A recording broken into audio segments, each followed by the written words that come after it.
Welcome to the Real News Network. I'm Jessica Devereaux in Baltimore.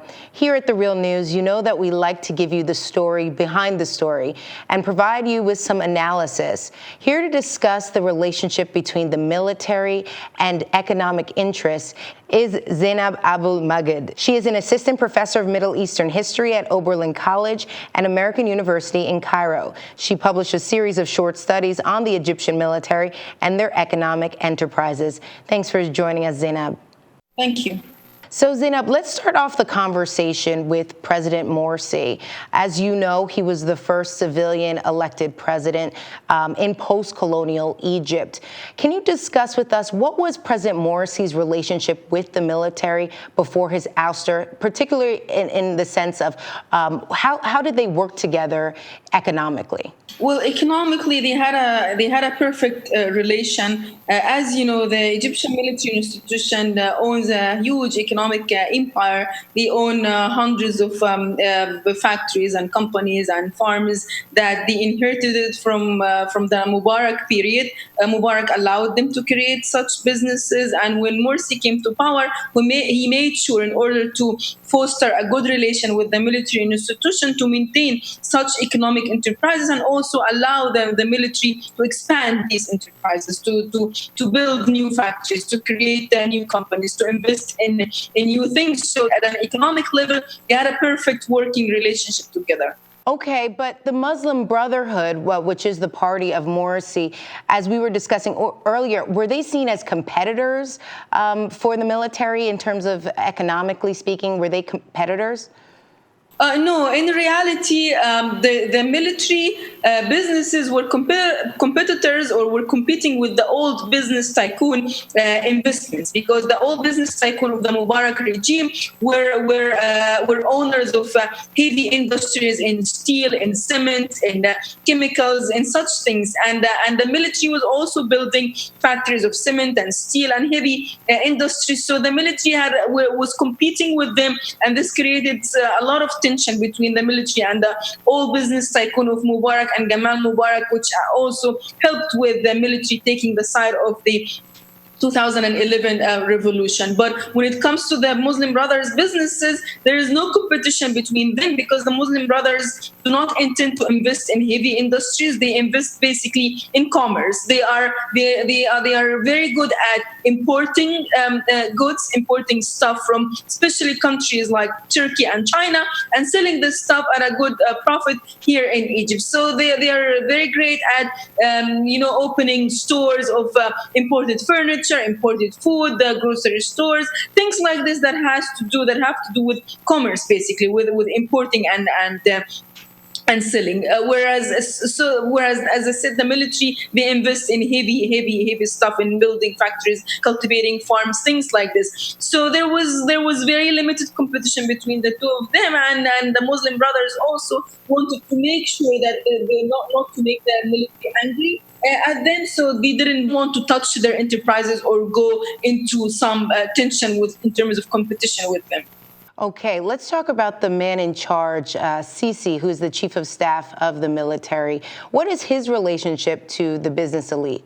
The business elite, whether it is the Muslim Brothers business elite or the old tycoons of the Mubarak period, I don't think that Sisi has any relation to them, because the military institution at large, they don't establish immediate contact with local businesses, with national investors or national capital. They do have some relations with global capital, with Chinese capital or Chinese investors and technology, with the European investors and technology, American investors and technology, but they have very limited contact with national businesses. So, and they maintain their economic enterprises contained within the institution. So Sisi doesn't have business connections with local capital. Can you elaborate a little bit more about the American ties to the military? Yeah, of course, as you know, Egypt receives $1.2 billion of military aid every year, and part of this aid comes through that the military institution would purchase certain equipment from American military business complexes. But also part of it is that the Egyptian military produces civilian products in collaboration with American capital. And the big and famous example of this is the Chrysler company. The Chrysler company that produces cars, the Jeep cars, and other kinds of cars, in addition to tanks and some military equipment. They collaborate with the Egyptian military in the production of the Jeep cars, or the assembly of Jeep cars in Egypt and other things. So this is just one example. So I want to get your take on the newly appointed Prime Minister, Hazem el-Beblawi. What is your take? He was the old finance minister. Now he's the Prime Minister, and he comes from an economic background. Can you give us a sense of what his career was like? What does he stand for? What sort of policies will he be advocating for? Well, the guy is a great guy. He's a good economist. He adopts a neoliberal sort of a neoliberal stance in economy. He was a good minister when he was a minister, but still he's a great disappointment to the youth of Egypt, the revolutionary youth of Egypt, and to a lot of people, because he's too old. The guy was born in 1936, so he is 77 years old.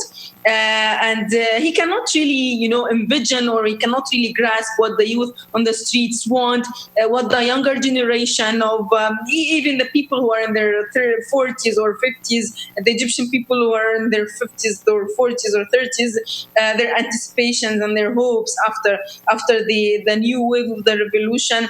He's good and great, and he stands for. He had a very successful career in terms of neoliberal economic policies, but a lot of people are disappointed and don't think at all that he's the right choice for the moment of that Egypt is living right now. Okay, so when you say neoliberal policies, can you talk about any specific policies? I think he's fine with issues like privatization, eliminating subsidies from farmers and from bread and gas and these things. He's fine with, the package that comes with economic reform, the economic reform package that comes from the IMF and the World Bank. He's fine with all these things that has to do with liberalizing the Egyptian economy. And these are the policies that Mubarak applied since 1992 onwards, and Gamal Mubarak accelerated these policies in the 2000s. And these are the same policies that also Morsi applied when he came to power throughout last year. And a lot of global or international actors would want to make sure that Egypt would still continue on the path of neoliberal economic reform that gives where the state withdraws largely from the economy and privatizes its enterprises or its properties, and where the private sector plays the major role in running the economy, and also where subsidies from basic goods are eliminated. So I believe Hazem el-Beblawi is a good choice in the eyes of a lot of people in the international community, especially the US, that would want to see Egypt continue on the path of economic liberalization. But he's a great disappointment to the young people of Egypt. He's just irrelevant. They see him as irrelevant, and also they see the entire package of economic liberalization not suitable for Egypt at this moment, because the Egyptian revolution in 2011 and also this new wave of June 30th, they both emerged because of the calls of social justice and because of the calls of the